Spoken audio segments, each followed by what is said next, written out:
Hello, this is my new project. The project is a Marvel comic head for Deformation Space Blaster. So this is only the head. The whole figure is a third-party figure. So I made the head, and I made this because this is actually the first issue of the comic that I ever had. Not this exact copy, but this is what we had in Poland. So as you can see, it's 1992, so everything came later to Poland because we had a big political change, and the Poland opened to the world, and we got a lot of new stuff like Transformers. So everything that came to Poland came like with a few year delay, so this was like new back then. So and in this comic, Blaster looked different than he did in the cartoon.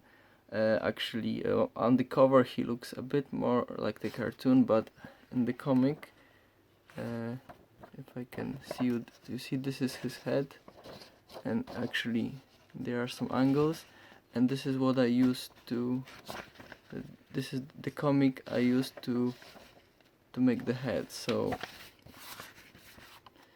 this is the basis for the head. At some other comics he's shown a bit differently. There are a bit more details. His eyes are yellow, but basically this is what I wanted to achieve. So him representing the version from this comic, and with the face I wanted to go with a bit of like a Robocop, Judge Dredd vibe. So this project is supposed to be like a relaxing film for me, a stress relief. So I wanted to do just the way I feel like it should look, and yeah, and this is what I got. So I will show you the process that came into making this. This took me about 3 days to do, just jumping in for a few hours. So I will show you my process, and hopefully this may help you to make your own projects like this. I will probably make this head available for download, so you can print your own. As for like selling this version, I am when making this movie I am not sure how I will approach this, because I'm located in Europe, and this is of course cat hair like always, located in Europe, and it's just bothersome to go to the post office for me. I would rather inspire everyone to get a 3D printer and print them at home. So let's jump into the creation process, and at the end I will show you some comparisons and other things. So this is Deformation Space Blaster with the regular head. So with every project I start to analyze the figure just by looking at it. So the first thing I wanted to do is see how easy it is to remove the head. So it's held on by a screw. The screw is removed right now, but it's just a easy task on unscrewing this. And now you can open, just pry something in, and you can open the head and remove his front side. Okay, so this is what we have.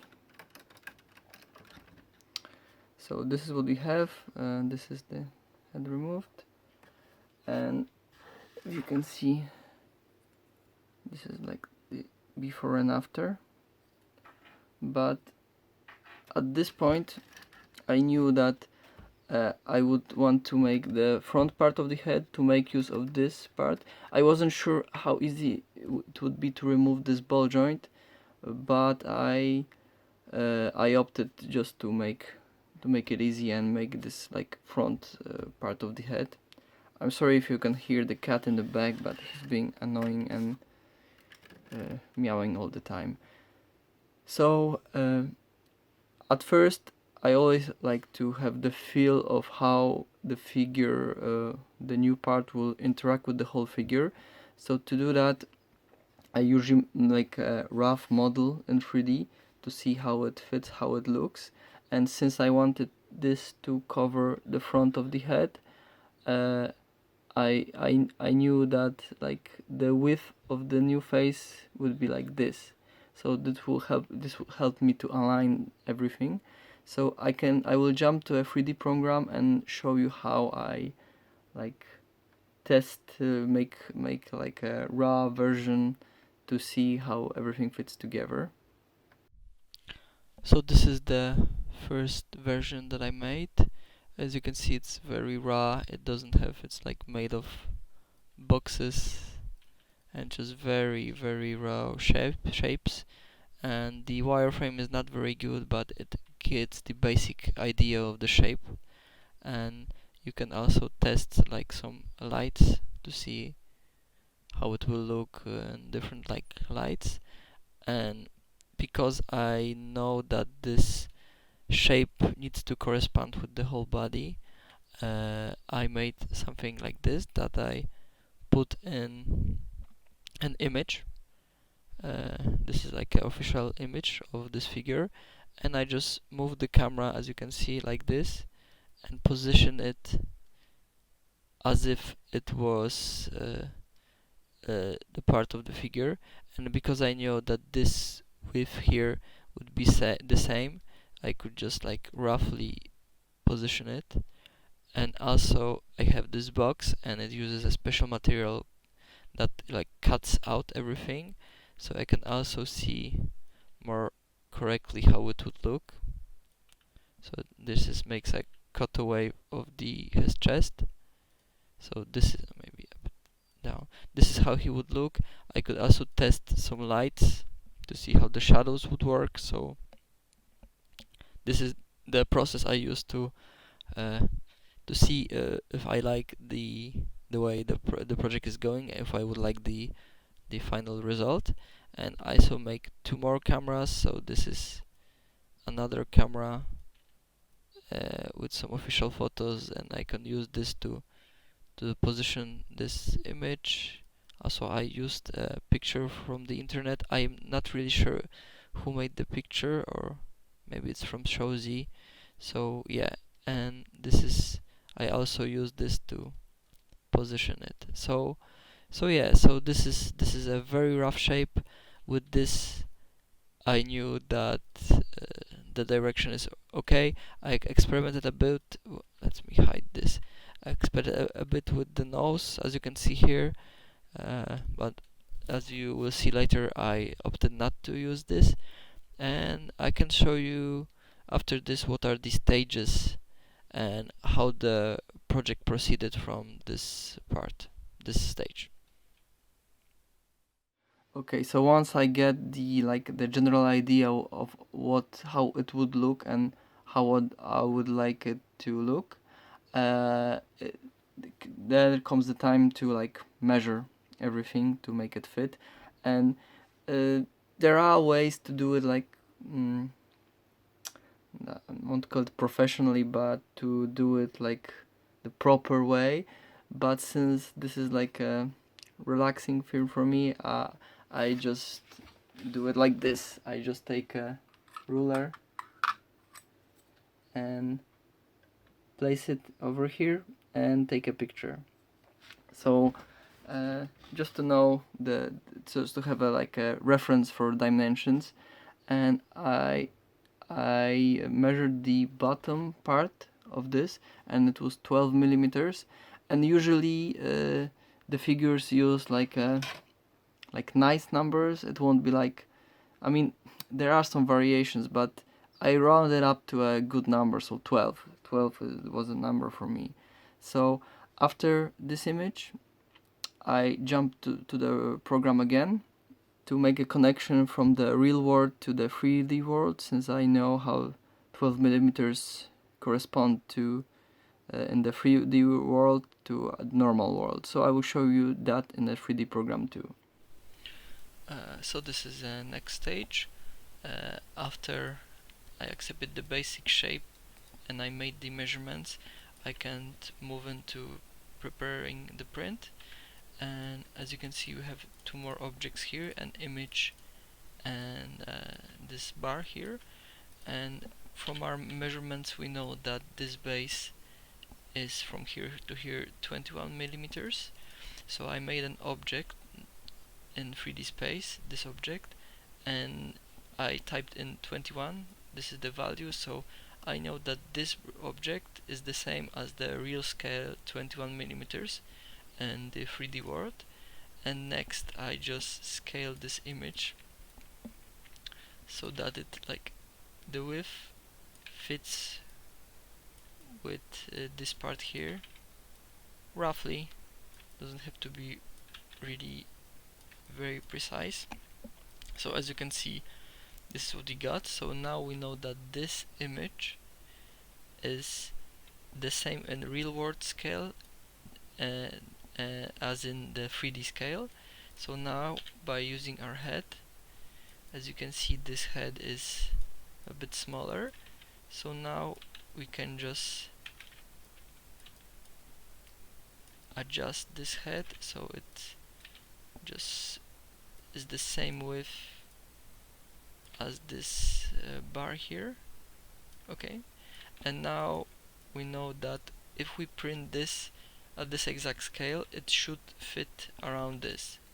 So this is the stage, and next I just modeled those like holes here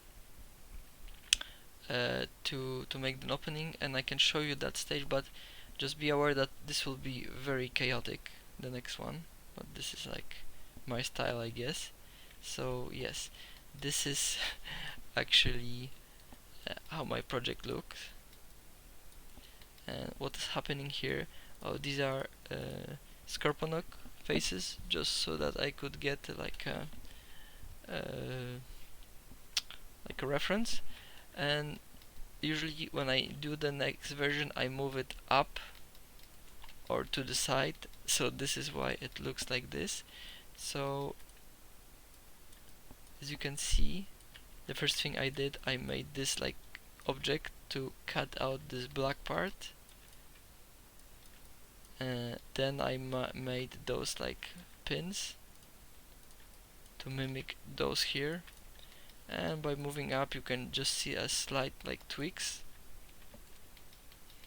So then when I had the back ready, I started working on the front. So as you can see, this is the back. I added this so that it mimics the original head, because the normal like hole didn't like reach the back of the head.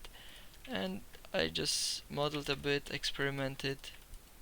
As you can see, this part is like whole right now, but I had to separate everything like this and just make the cutaway. I experimented with the separate visor like this, but I opted for just the one that slides in from the back. So yes, so this is the process. As you can see, I think these are the final stages. So this is the head, the face, and the visor. Of course they are this is not the correct color. This is blue now. This is blue. Of course I should name them but I'm too lazy for that. So this is red. I think this was red. No, this is blue. This was red. Yeah. So yeah, name your, and let's see if I get this one. This was 3 maybe? No. Maybe 4. Okay. So yeah, this is the thing I use to export. So I use Boolean operations just to cut out openings and to merge everything. And as you can see, the wireframe is not very like even, but it really doesn't matter for the 3D prints since they are solid objects. So you may do some retopology, and of course this, the bigger you make it, those like separations will become more visible. But because right now it is smooth, but the actual like physical objects is like this. So you do see some lines, but because of the scale and the way the print works, it is smoothed out. But just be aware that if you want to make this bigger, these things will start to show. Yeah. So yeah, after that comes the print process that I will show you a brief, like a preview. And yeah, so this is my process. I know it's a bit chaotic, but oh, okay. And actually, this isn't the latest version, because this is the. I just noticed that this is not the latest visor. So as you can see, this is a part I experimented with, and the problem was that when sliding it in, it sometimes went too far, or went like this. So as you will see at the final version, you will see the printed version, you will see the solution I came up with. So yeah, let's continue, and looking forward to your comments. So after exporting the objects to STL, I put them into a 3D printing program, and this is Bambu Lab. I use X1-Carbon, Bambu Lab X1-Carbon, and this is actually Bambu Studio, I think the program is called. So after like exporting the model, you put them in this program, and this is the square, this is the bed that it will print on. As you can see, because the way the print works, this would be hanging in the air, so they need to be something like a tower that supports this, and there are like settings here that I won't go in right now, but after like placing them here, you can just go slice plate, and it will generate this print. As you can see, this green thing is what will peel off, and the actual print is this. So this is what will come off the printer.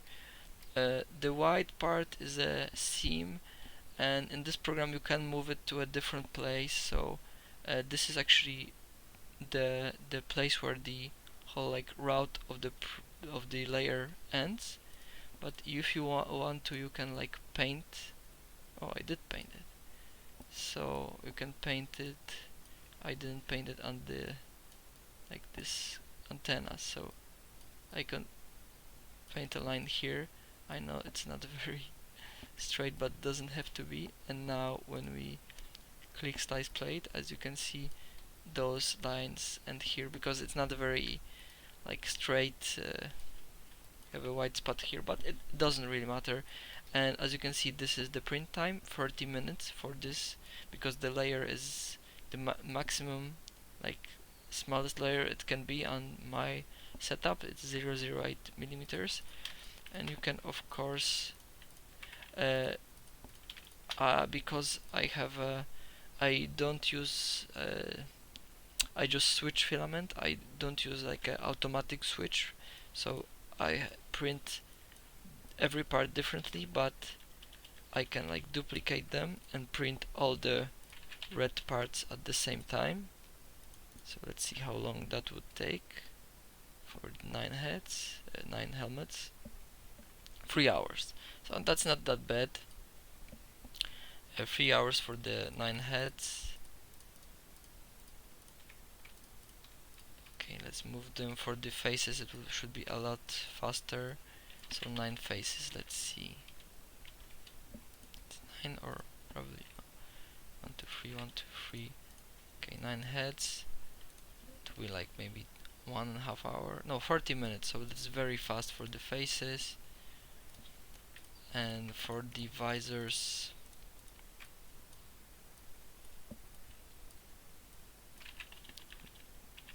let's see, 9. Should be like maybe 30 minutes, 36 minutes.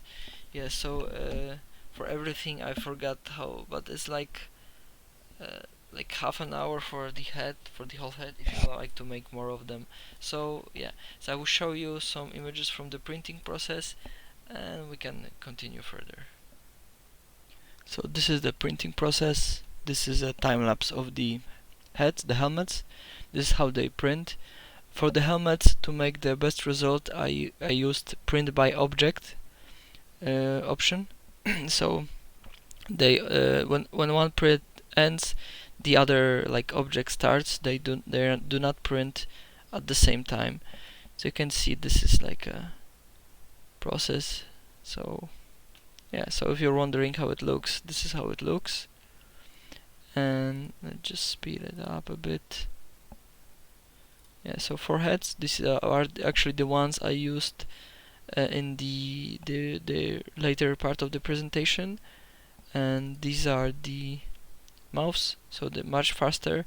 They print in the same time because I do not need them to be like separate.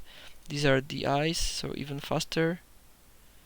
So and this printer is really good, but occasionally there are some errors.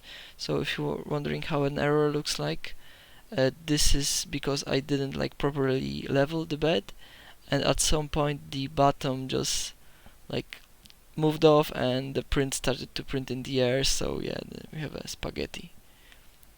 The next one started to print correctly, but I didn't want it to mess up. So yeah, so this is a printing process, and let's see how the assembly goes.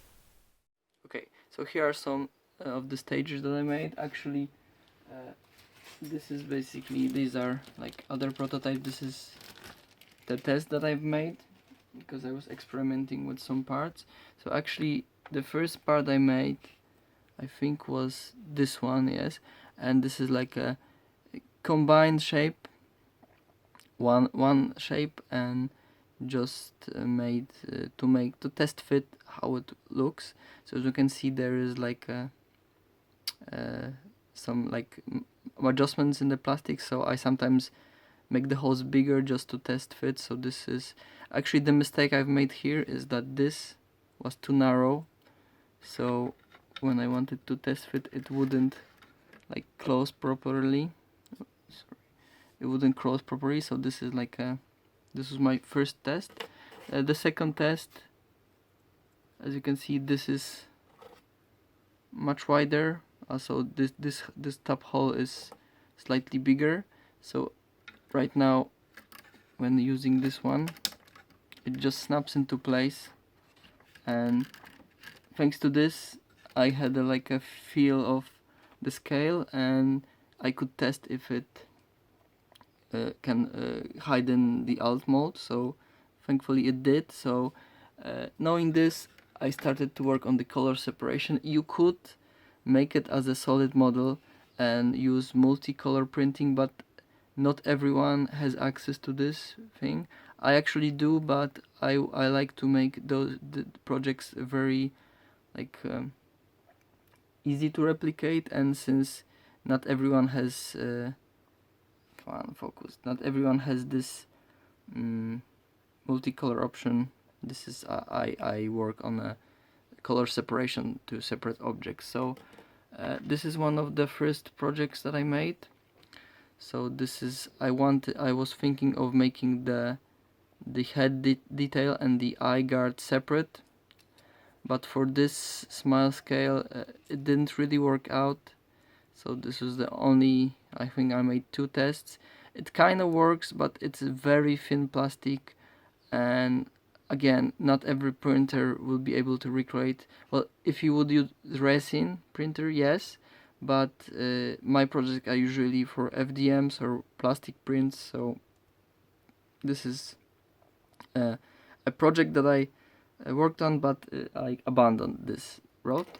And actually, so after some tests, this is the idea I came up with. So these are actually parts straight from the printer. This is how they came from the printer, and I tested a bit with the mouth, like detail, defining the mouth. So this is the separation that I settled on, and it's not as elegant as I would like it to be, and I will show you what I mean in a moment. But some of you won't need this like bottom part here. I use it just for it to be more secure during the print, but just to show you, it's like easy to remove, so for the most part. I usually shave this bottom layer. Oh, come on, this bottom layer, but depending on the printer, you won't need to do this. And for this head, this is how you remove it. So this one comes out like naturally, no problem.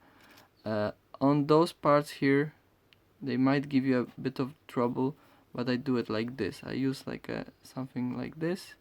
And okay, I didn't notice that I ran out of memory, so I will show you. Thankfully I have few of those, so I will show you this one. So this is like the main part, and come on, focus. And this is not very elegant way of printing. I usually want to do it like with less room for mistakes, but for this shape, because the lines are very thin, this is what I settled on. So this should come off easy.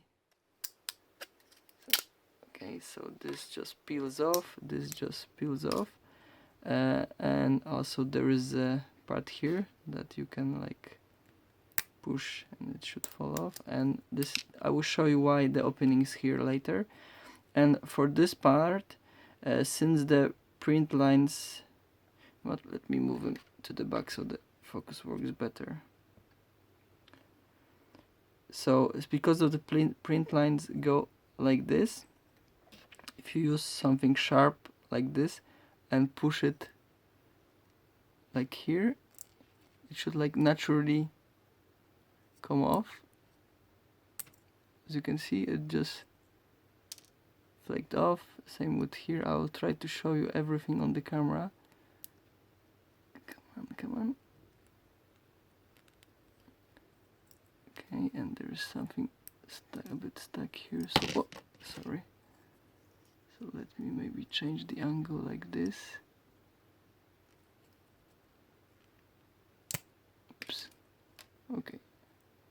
And I had to use a bit of force on the right one, but it came off well. So as you can see, there are some ragged edges. You can clean this up.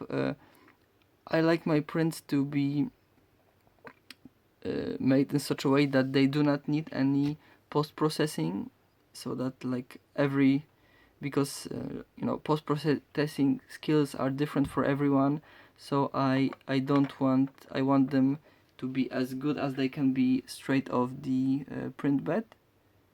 Yeah, so this is what I came up with, and now to assemble it, you can just slide this eyepiece here, and let me just get this back a bit until, because at first I made it just a regular shape, but when test fitting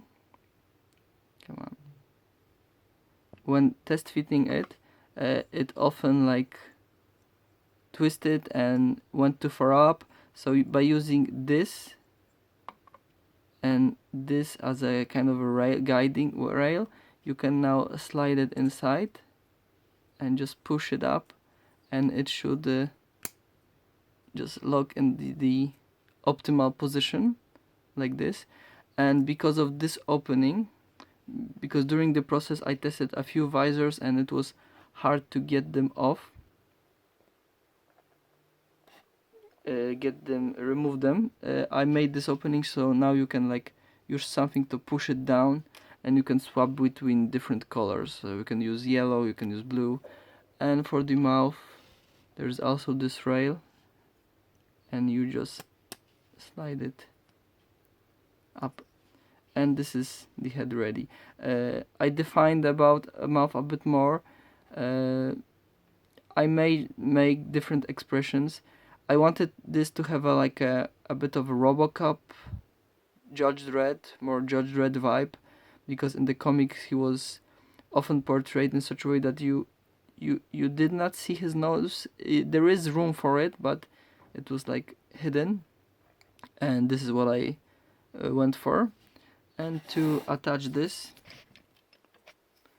you just have to, oh, come on, let's just adjust the angles. Just push this like this, and it should, like, because everything is tight, it should click into place. You can of course use this thing to screw it. There is this, it works with the screw, but yeah, so this is the way it works.